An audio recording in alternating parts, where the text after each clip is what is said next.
Lutter contre les fake news ou fausses informations sur les réseaux sociaux en cette période électorale, c'est entre autres les objectifs de ce 6e forum sur l'impact de la désinformation, couplé de la célébration de la Semaine mondiale de l'éducation aux médias, une initiative du National Democratic Institute, NDI, en partenariat avec l'Observatoire ivoirien des droits de l'homme, OIDH. Je lançais tout à l'heure un appel pour que chacune dans son engagement évite de distribuer des informations qui ne sont pas vraies, des informations fausses, ou de distribuer des informations choquantes qui peuvent donc saper la cohésion. Et on en a vraiment besoin en ces temps électoraux assez difficiles. Ce forum meublé d'un panel autour du thème « Comment faire face à la désinfodémie » ou encore l'impact psychosocial de la désinformation en période électorale a enregistré la participation des organisations de la société civile, des hommes et femmes de médias et des structures nationales et internationales. Nous, en tant que structure de veille et d'alerte précoce, nous suivons également ces éléments, mais nous les considérons comme moteur d'accélération des conflits. Et donc, évidemment, c'est heureux pour nous de voir qu'il y a une structure qui a décidé d'adresser cette question. Et donc, les adresser, ça voudrait dire que ça nous permettra de réduire les conflits, ça nous permettra de réduire la tension au niveau du processus électoral en cours. Autant d'actions à l'actif du NDI et ses partenaires en faveur de la paix et la cohésion sociale en Côte d'Ivoire. À quelques jours de la tenue de la présidentielle du 31 octobre prochain, l'Alliance de la jeunesse pour la paix, l'AJEP, ne compte pas rester en marge de la situation actuelle. L'AJEP a exhorté la jeunesse, souvent objet de manipulation, à prendre leurs responsabilités. Elle les a invités à ne pas être à la solde des politiciens et se détourner de la violence. Ce qui nous motive, c'est notre amour pour la Côte d'Ivoire. On n'a qu'un seul pays et on doit le préserver.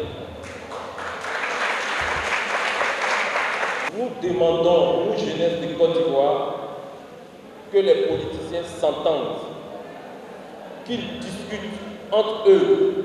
Au thème de la rencontre, les participants ont pris cause pour la paix. Ils s'engagent à être des apôtres de la paix et à parcourir les communes et quartiers pour prôner la non-violence en Côte d'Ivoire.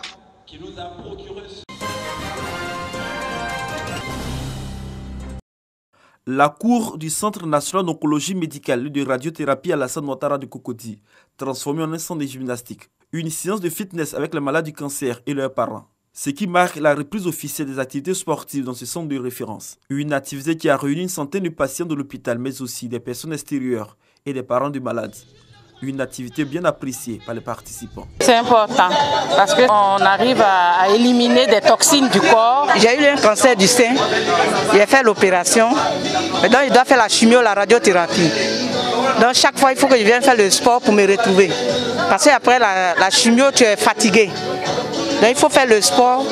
Tu ne peux pas rester les bras croisés pour te mettre dans ta tête que je suis malade, donc je ne fais rien, je ne peux pas bouger. Il faut que tu bouges. C'est d'abord pour les soutenir, puis de venir participer en faisant aussi du sport, parce que le sport est un facteur de santé, un facteur de rapprochement, pour montrer notre solidarité à toutes ces femmes-là qui sont victimes de cette maladie. Au cours de cette séance, ce sont plusieurs activités sportives qui ont été opérées. Un choix qui s'explique selon la responsable en charge du sport. Ça aide par rapport aux effets secondaires de la chimio. Il y a beaucoup plus de tolérance aux effets secondaires de la chimio. Il y a une régulation du poids. Et on peut le faire à la maison, seul, en regardant des vidéos, en dansant. Il faut à peu près 45 minutes d'activité à chaque fois. C'est depuis 2016 que les activités sportives ont été instituées dans le traitement du cancer. Et selon la directrice du centre, le sport arrive comme une thérapie. Il a été démontré scientifiquement que pratiquer régulièrement un sport, ça aide à réduire les effets secondaires de la chimiothérapie. Vous savez qu'on a beaucoup de malades qui sont sous chimiothérapie dans le cadre de leur traitement.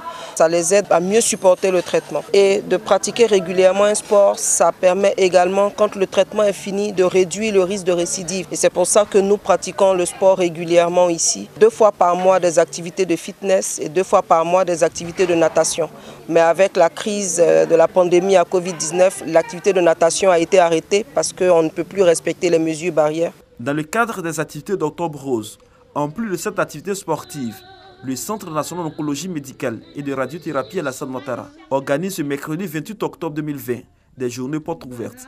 Cadre d'information sur la trichologie, spécialisé dans la prise en charge des cheveux et le cuir-chevelure. Il faut rappeler que le Centre national d'oncologie médicale et de radiothérapie Alassane Ouattara est spécialisé dans le traitement des personnes atteintes du cancer. Il y reçoit régulièrement des patients de la sous-région pour la chimiothérapie et la radiothérapie.